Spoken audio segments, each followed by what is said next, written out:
విష్ణు పురాణము. గురువైన పరాశరుడు మైత్రేయుడికి ఇలా వివరిస్తున్నాడు. గురుదేవా, ఇక భువర్లోకాదులకు సంబంధించిన కథలు వినిపించు అని మైత్రేయుడు అడగగా పరాశరుడు ఇలా చెప్పాడు. ఓ మైత్రేయ, సూర్యచంద్రుల కాంతులతో కలకల్లాడుతూ సాగర కులపర్వత ద్వీపాలతో ఉప్పుతూ ఉన్నది భూమి. ఈ భూమి ఎంత విరివికలదో గగనం కూడా అంత పరిమాణం కలది.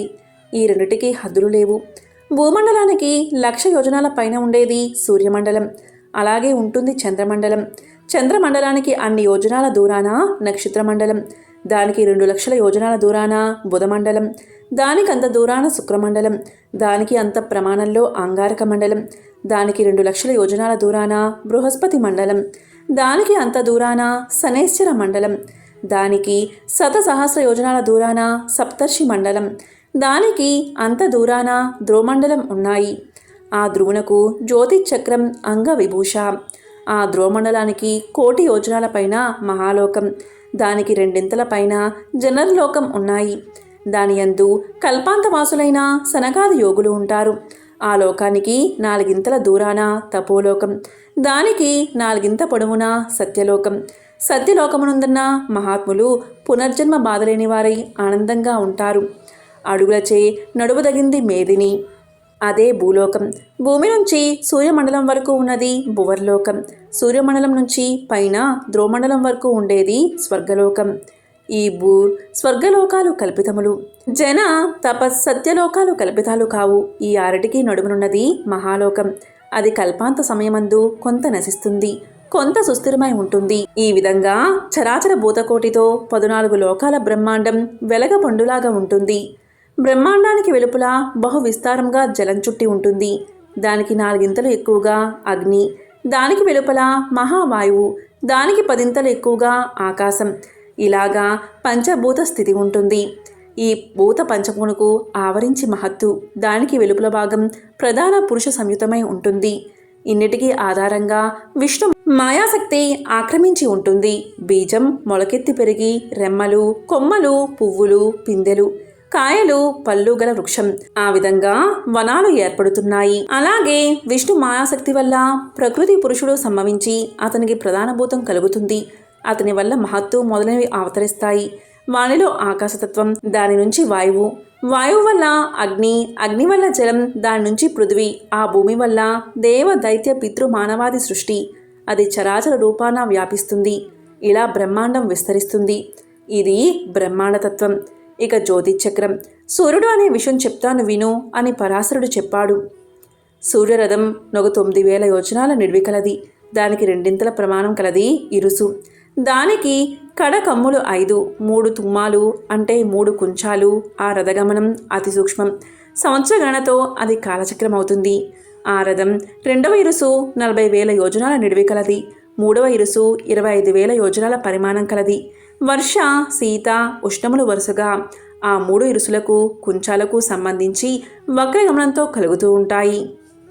50,000 యోజనములైన బండికాడికి వలపల, ఇరుసు వలపల ద్రోణుకు ఆకట్టుగా ఉంటాయి. కాడికి ఎడమవైపు గాయత్రి, బృహతి, ఉష్ణిక్కు, జగతి, త్రిష్టుప్పు, అనుష్టుప్పు, పంక్తి అని 7 ఛందస్సులు 7 గుర్రాలై ఉంటాయి. అలాంటి రథచక్రం మానసోత్తర శైలం మీద తిరుగుతూ ఉంటుంది. ఆ మహాపర్వతమందు తూర్పున ఇంద్రపాలితమైన దేవనగరం, దక్షిణమున యమపాలితమైన సంయమనీ నగరం, పశ్చిమాన వరుణపాలితమైన సుకోదయపురం, ఉత్తరాన సోమపాలితమైన విభావరీపురం ఉన్నాయి. అవి అనేక యోజనాల విస్తీర్ణం కలవి. ఈ 4 నగరాల్లో సూర్యుడు సంచరిస్తూ ఉంటాడు. ఆ సంచారానికి సంబంధించి ఉదయాస్తమానాలు తోచుతాయి. సూర్యుడు జ్యోతిచక్రంతో కలిసి 30 ముహూర్తాలు గడవగా అస్తమిస్తాడు. ఆ సూర్యుడు భాసిస్తూ ఉన్న ప్రదేశం పగలుగా, ఆ కిరణ ప్రసారం లేని చోట రాత్రిగా ఉంటాయి. సూర్య సంచారం ఇంద్రనగరంలో ప్రభాతం, యమనగరంలో మధ్యాహ్నం, వరుణ పురాణ సాయం సమయం, సోమనగరాన మధ్యరాత్రం కలిగిస్తూ ఉంటుంది. ఆ సూర్యుడు కనిపించేది తూర్పు, కనిపించినది పడమర అని గ్రహించేది భూలోకవాసులకు. మానవలోకానికి ఉత్తరాన ఉన్న ఆ మేరు శిఖరాన బ్రహ్మసభ ఉంది. సూర్యుడు దానికి ప్రదక్షిణ గతిని చరిస్తాడు. ఆ సంచారం పైన జరుగుతూ ఉన్నప్పుడు ఉత్తరాయణం, కింద జరుగుతూ ఉన్నప్పుడు దక్షిణాయనం అని వ్యవహారం.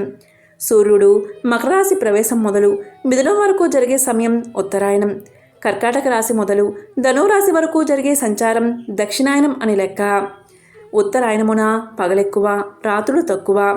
దక్షిణాయనమున అది మార్పుగా ఉంటుంది. సూర్యుడు మేష తులారాశిలో ఉన్నప్పుడు ఆ కాలముల్లో పగలు రాత్రి సమంగా ఉంటాయి.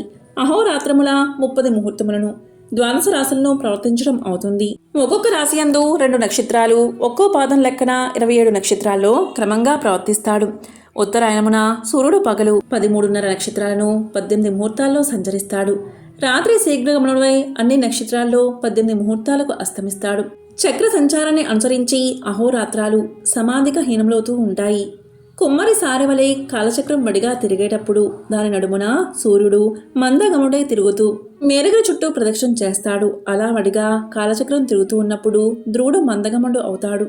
ఈ విధంగా కాలాత్ముడైన సూర్యుడు కనిపించకపోవడం గల పగలు రాత్రి వృష్టి ఉష అనే సైన్య గలవు అవుతాయి. వాటి మధ్యకాలం సంధ్యాకాలం. సూర్య తేజస్సు రాత్రులందు అగ్నికి చేరుతుంది. పగటిపూట అతని నుంచి మళ్లీ సూర్యుడికి సంక్రమిస్తూ ఉంటుంది. కనుక సూర్యుడు పగలు తేజోమూర్తి కాగా రాత్రి అగ్ని దివ్య ప్రభతో ప్రవహిస్తాడు. ఉభయ సంధ్యా సమయాలలో సూర్య తేజస్సు నీళ్ళల్లో ప్రవేశించి ఆకాశముపై ప్రతిఫలిస్తూ ఉంటుంది. ఆ విధమున ప్రభాత సాయంకాలములు అరుణగాగం అవుతాయి. ఆ సంధ్యాకాలమందు మందేహులనే రాక్షసులు సూర్యమండలమును భక్షించడానికి మూగుతారు. ఆ సమయమందు బ్రాహ్మణులు వైదిక పద్ధతిని ఓంకారపూర్వకంగా గాయత్రిని జపించి భక్తితో ఆజ్ఞమివ్వాలి. ఆ నీరు వజ్రరూపమై ఆ రాకాసి మూకలను చెడగొట్టుతూ సూర్యుడికి తేజస్సును కలిగిస్తుంది. ఈ విధంగా ప్రతిరోజు ఆ రక్కసులకు అగ్నిహోత్ర ప్రాణహుతులతో హాని కలుగుతూ సూర్యుడకు సహజ తేజస్సు సంఘటితమవుతూ ఉంటుంది. ఆ తేజస్సు భువన జీవనానికి ఆధారమవుతుంది. కనుక బ్రాహ్మణులు సంధ్యా విధులు ఆ కాలమునందు తప్పక చేస్తూ ఉండాలి. ఉభయ సంధ్యలయందు అగ్నిహోత్రావిధి నిర్వర్తించాలి. కాలానుసారంగా సంధ్యోపాసన చేయక అగ్నిహోత్రావిధిని ఆచరించక ప్రవర్తించే బ్రాహ్మణుడు ఎంత యోగ్యుడైనా సూర్యద్రోహి అవుతాడు. ఈ విధంగా సూర్యుడు వైకానసాది బ్రాహ్మణుల వల్ల రక్షణ కలవాడై కాలం గడుపుతూ జగాలను పాలిస్తూ ఉంటాడు. ఆ దేవుని ఉదయాదిగా 3 ముహూర్తాలు, ప్రాతస్సంగమ, మధ్యాహ్న అపరాహ్న సాయాహ్నములుగా 5 విధాలుగా కాలం వ్యవహారం. అలాగే రాత్రి కూడా 15 ముహూర్తాల పరిమాణం కలదై ఉంటుంది. ఉత్తర దక్షిణాయనాల్లో దినరాత్రాలు ఎక్కువ తక్కువగా ఉంటాయి. మేషతుల సంక్రమణలో దివరాత్రులు సమంగా ఉంటాయి. అట్టి విశ్వకాలాలు దేవపితృ సందర్పణ జప తపోనుష్ఠాన దానాలకు యోగ్యములు. సప్తముని మండలం పైన 100 యోజనాల దూరాన ధ్రువుడుంటాడు. దానికి విష్ణుపదం అని పేరు. అక్కడ ఉంటారు బ్రాహ్మణ్యులు. విష్ణుపదం నందు విష్ణు పాదం నుంచి భువన పావని అయిన గంగా ఉద్భవించి శివ జటాజూటను అలంకరించి సప్తముని మండలాన్ని పావనం చేసింది. అక్కడి నుండి చంద్రమండలాన్ని చేరి చంద్రకిరణాల నుంచి స్రవించే అమృతంతో మెరుగెక్కి మేరుగిరికి చేరింది. అక్కడ అమరావతికి నలుదిక్కుల సీత, అలకనంద, చక్షువు, భద్ర అనే పేర్లతో ప్రవహించి భూమండలానికి దిగి పాతాళాన ప్రవేశించి అక్కడ కపిల కోపాగ్ని జ్వాలచే బూదిరాసులై ఉన్న సగరపుత్రులను పవిత్రులను చేసింది. తరువాత దక్షిణ సముద్రాన కలిసింది. దేవదేవుడైన వాసుదేవుడా పావన నదీ తీరం నుంచి తన్ను సేవించు వారికి ముక్తి మార్గాన్ని చూపుతూ ఉంటాడు. ఆ దేవునితోనే లక్ష్మీదేవి ఉంటుందని వేరే చెప్పక్కర్లేదు. ప్రమాద కాలమందు గంగా గంగా గంగా అని గంగానామస్మరణ చేస్తే చాలు సకల శుభాలు కలుగుతాయి. ఈ విధంగా లోకాల గురించి సూర్యమండలం గురించి తన శిష్యుడైన మైత్రేయుడికి చెప్తున్నాడు పరాశరుడు. విష్ణు పురాణము. ఓం నమో నారాయణాయ.